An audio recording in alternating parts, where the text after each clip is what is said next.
Does flying in a piston aircraft lead to permanent hearing loss? And does active noise canceling actually make it worse?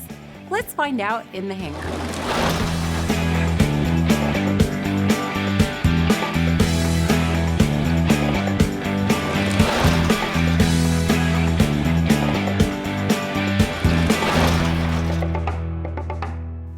Welcome to In the Hangar. I'm Christy Wong. And I'm Dan Milliken. In the Hangar is sponsored by Colton Mortgage, a mortgage company that actually answers your call. They care. They care. And also by FlyingEyes. They make great sunglasses, but now they're making the ophthalmics, and I've never been more excited. These things are great. So distinguished, by the way. Yes. I love it. There's something different about you. I can't put my finger on. I brushed my hair today. Okay, very good. So, okay, hearing loss. You said in the tease, aviation hearing loss is a big deal. It is a big deal. I don't want to lose my hearing. No, but you know, how do they measure how much noise is going in and how many decibels and all that kind of stuff? And I'm excited that we're going to find out on this episode. Yeah, absolutely. I want to know about those old school promos for like the old Cherokees and Cessnas. Like, you've seen them, right? Oh yeah, because the speaker in the ceiling and a wand that you talk into. The microphone, the handheld microphone. And you remember Tom Tweedell on our episode, which, you know, we can put a card to that you can watch. Tom Tweedell, great pilot for, 50 years or more? Probably more. And he still teaches and trains in his Cherokee with no headsets. To this day, no headset. All right, well, I'm excited to be able to bring in somebody who's an expert on aviation headsets. We've got Alan Schrader from Lightspeed. Alan, thank you so much for coming. Oh, well, glad to be here and nice to be able to finally meet you guys in person. Absolutely. Yeah. Okay, so you invented aviation headsets, right? No, they came way before me, but our company's been at this for 25 years now, making active noise headsets, and there's a lot we've done to increase the enjoyment of the pilots and the ways they can fly, and also improve safety and things like that. So, been glad to be on that mission for all of our time. Just to be clear, you are the founder of Lightspeed Aviation. That's true. I was fortunate enough to get into aviation, working with, helping to found another company before Lightspeed, and learned a lot about the pilot community. Really came to appreciate and love pilots just for sort of who they are and the way they take on life and adventures. And so after leaving that company, I had a chance to get back involved in it because of the advent of active noise reduction, which really started in the 90s. And so that's how I got back in. Okay, the biggest question, are you a pilot? I am. About 6 years ago, I started getting my helicopter's license. Oh, now I'm jealous. Okay. Yeah, well, it was partly all this time with pilots, and also people saying, well, are you a pilot? Are you a pilot? And I was like, well, I've flown a lot. Better do something, yeah. I better do something about it. And I decided, geez, that would be really fun to learn in a helicopter. One of us. He is one of us. But also to speak to this whole issue about aviation hearing and the damage and everything else, you're an engineer? Yeah. So tell us about your credentials. Oh, well, I went to school. I got my engineering degree at Cornell University. I won't say when, a while ago, though. And then partway through that, decided that I really didn't want to be an engineer's engineer. I wanted to get more involved in business, so I got an MBA from the University of Virginia. And so that's really what got me launched into learning more about business in total and ultimately into entrepreneuring things. This is actually the third company I helped found. So. Oh, wow. Okay. Interesting. All right. Well, in the last 50 or 60 years, what have been some of the changes or advancements in aviation communication, specifically for GA pilots? Yeah. Well, it's great you referenced the guy who still uses his hand mic, because back until the mid-'60s, that's the only way people were communicating. They had the speaker in the ceiling, they cranked up as loud as they could, and they had the hand mic. And along came a company that most of you may have heard of called David Clark. In 1967, they brought out the headset that still is the sort of iconic green oval-shaped headset. And that really transformed what a pilot could use. It gave them hands-free, relatively hands-free capability, because now you can use a push-to-talk. And it also provided some hearing protection. And it also provided an easy way to be able to consistently communicate, because you got this mic boom that's in front of you. And so they came out with that. They had a patent on that whole approach, and it wasn't until the mid-'80s when that patent ran out that a bunch of people started making what I refer to as Clark clone headsets, because you'll see that shape of headset in 10 different colors from 8 different vendors, right? So, but it's an iconic look, and it really opened up the whole world of headsets and passive attenuation, passive noise reduction. Well, let's talk about the science of it. The decibels and how much you can be, inundated with before there's real damage. Sure. Well, OSHA established some standards long ago for industrial applications. And 85 decibels of a weighted amount of sound, we can get into that a little later, over 8 hours is an exposure level that they deem to be safe enough. So Okay. 85 decibels, A-weighted, and for 8 hours. But the interesting thing about decibels, it's a measure of sound pressure levels that are coming to you and around you. Every 3 decibels represents a 50% increase Oh, wow. or decrease. So like the in sound Richter pressure. scale in earthquakes. Yeah, Right. something like that, right? So even going from 85 to 90 is roughly a doubling of the sound pressure energy that you're experiencing. That is really interesting. So as the numbers go up, seemingly small amounts, the actual amount of potential pressure on your eardrums and everything else goes up a large amount. Wow. And so what is the my Cessna 210, her Cherokee Warrior, what's the ambient decibels? Yeah, and it depends a little bit on the engine you have. It depends a slight amount about which propeller, 2-bladed or 3-bladed props you would use. But in general, the peak noise levels in most, call them regular models of planes, are someplace in the 90s. oh, that's loud then. Yeah. I know I've measured Lola, and she's like 90 Right. Ooh. before the new engine, but yeah. One of the interesting things, though, about the sound pressure levels is that they are substantially in the low frequencies. So you may have low frequency, like 100 hertz sound pressure levels over 100. But they fall off pretty dramatically. If you think of, 100 hertz, 1,000 hertz, by the time you get to 1,000 hertz, the sound pressure levels are, on average, 15 to 20 decibels lower. So in a piston plane, most of the noise is in the very low frequencies. Right. So that's, so then each plane will be some different insulation, as I say, engines, even RPM affects a little bit of the noise level. So you're saying, just to make sure we've got this on record, that Lola would cause more hearing damage than, say, the Wong Warrior. Lola has a 3-blade to her 2-blade. Yeah, that was all important stuff for the guys trying to make active noise cancellation, because we obviously would want to make the noise cancellation in the area where the noise is the highest, right? You'd get the most perceived benefit. Gotcha. from So the that Warrior, safer for your hearing, just so that we're Well, clear. yeah, because it's slower and lower and And funner. I don't And know safer? About that. Lola's fine. Well, you mentioned active noise canceling. There's a lot of misnomers out there, and I don't think people really, truly, a lot of people don't understand exactly what that is. Can you tell us about what active is versus passive? Sure. Well, in the simplest way, if you think of a sine wave as a noise energy that's coming at you. And so passive headsets, they basically provide a cup that blocks out some of that. So like a Blocks David out. Clark. Like a David Clark. Okay. Yeah. David, it just the way it sits on your head and sort of clamps around your ears provides a barrier Okay. for that sound wave, right? And passive headsets actually are pretty poor at the low frequencies and very good at the high frequencies. So it's one of the reasons active noise became a real benefit for somebody in a low frequency, high energy place like an aviation cockpit.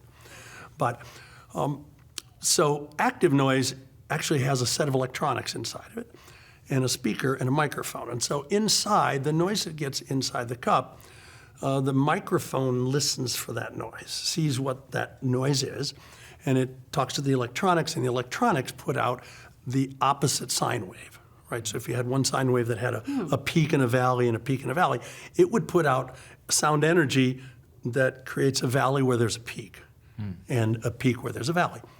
And so from there, the premise is pretty simple, because you have these two sound waves that in essence collapse, because the peak of the ambient noise gets sucked into the trough of the anti-noise.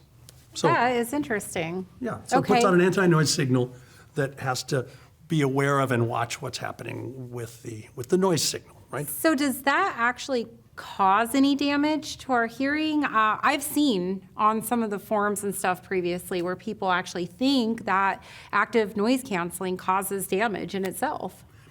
Done properly, it shouldn't. And you'd know when it wasn't being done properly. Properly for us would be measured in two ways. One, does the trough you created match exactly the frequency of the peak you were trying to knock down, right? And then how big a trough did you make, right? So different active noise systems create different levels of quieting. And if it's a lot easier to make sure the anti-noise wave is right if you don't put a lot of energy into it, right? Because the more you turn up the energy, the more it's possible that you missed the alignment with the peak, right? So, but done properly, there really shouldn't be, it's almost an inert change to the energy that is getting to your ear. But if done improperly. Done improperly, then typically what you'll start to hear is some form of squealing. So what happens is you're trying to put out this anti-noise directly underneath the noise. So the microphone listens and it puts out the sound. If it puts it out even any more than 1 degree off, in other words, it's 180 degrees out of phase. So if the out of phase signal's any more than 1 degree, and probably even at 1 degree, you're going to cancel most of the noise, but you will have introduced a little bit of new noise, right? Right. Because you didn't quite cancel it, and what you put in there new didn't get canceled, so therefore it's more noise. But the way the system works, since it's always listening and putting out noise and listening and putting out noise, very quickly, if it missed it the first time, it's likely to miss it the second time and the third and the fourth and the fifth, and it's doing that 30 times a second. So very quickly, the headset would start to have way too much non-canceled noise because you're introducing more and more noise. And so typically that will start to squeal. I know that there's a lot of inexpensive headphones out there and small companies. So really kind of what I'm hearing from you is if you're going to do it, you better get the good stuff because it could hurt you. Well, I think that's an overstatement of the worries because most of the people that are making what I'd call credible but not incredible active noise headsets, they just don't pump a lot of anti-noise in. Okay. So they can live with broader margins. So all you experience, you rarely ever have the kind of experience I just described that was sort of acoustically triggered, but you just don't get as much quieting. And so there's a big difference in quieting. And it's partly due to the sophistication of electronics, and the other part is it's very, very much built around how well the microphone that's listening to the noise that gets in there is correlated to the noise getting into your ear.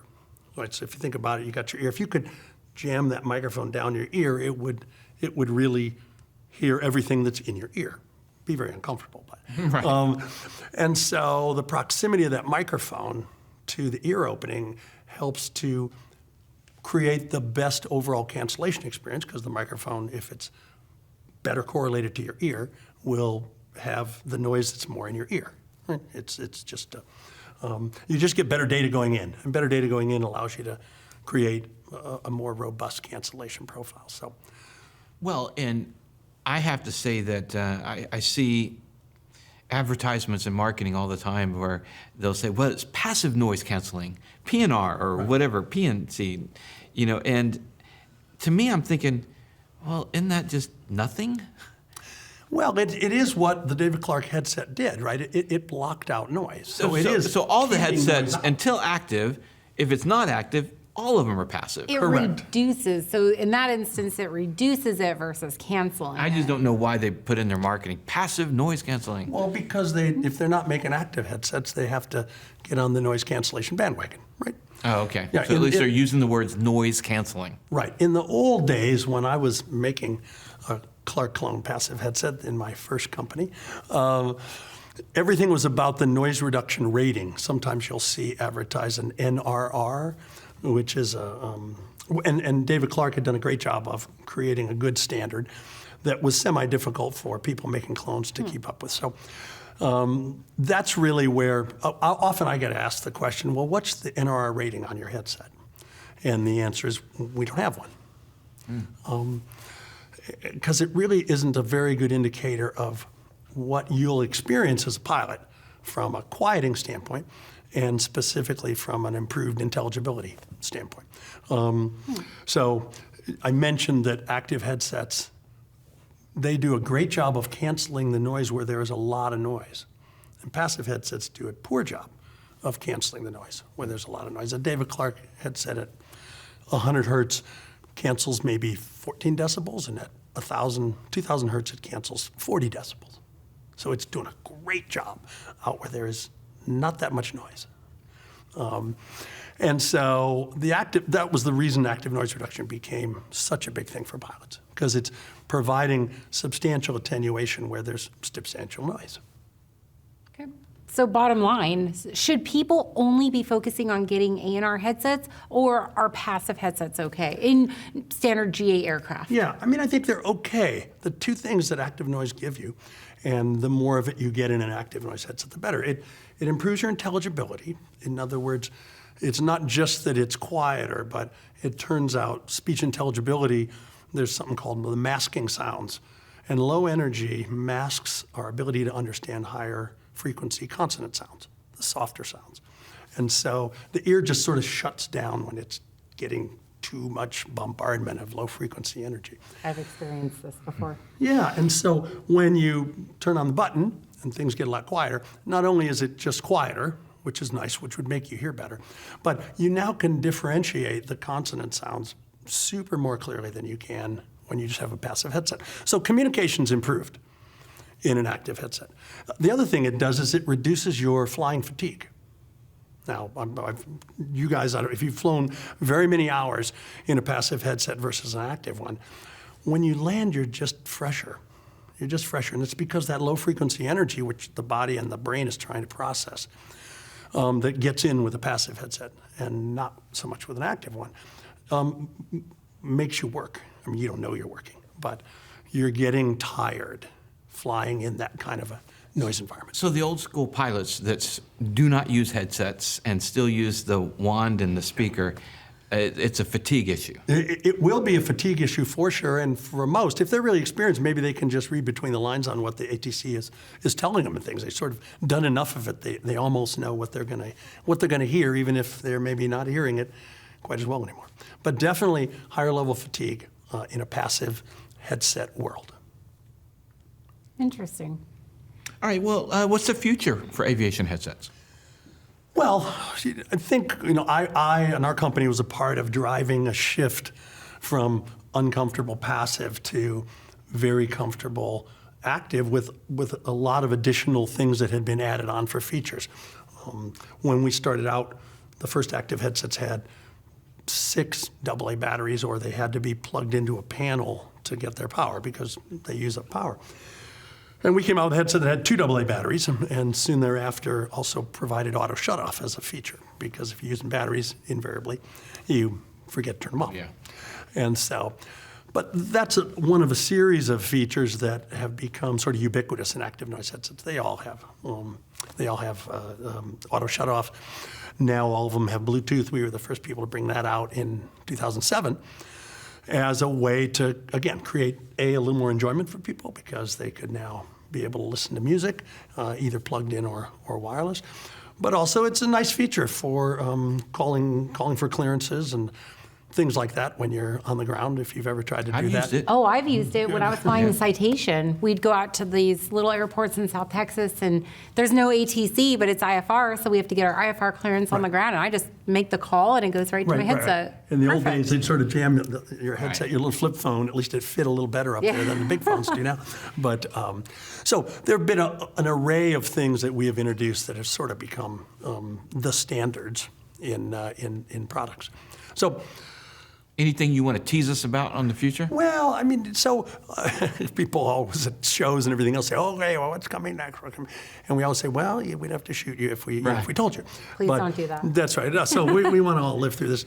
But no, I think we've gone through an era where comfort, quieting, and functionality have built up to pretty high levels. I, for one, would say that it's hard to figure out how we could substantially make them more quiet. The quietest headsets are really quiet. And if you made it 10% more quiet, you really wouldn't, you might be able to hear it, but you wouldn't say, wow, I want to plunk down $1,000 to get that level of quiet, because you already have a headset that's really quiet. So can't really do it on quieting. Features and functions, I think we provided a robust set of options to improve the enjoyment of the general aviator and their flying.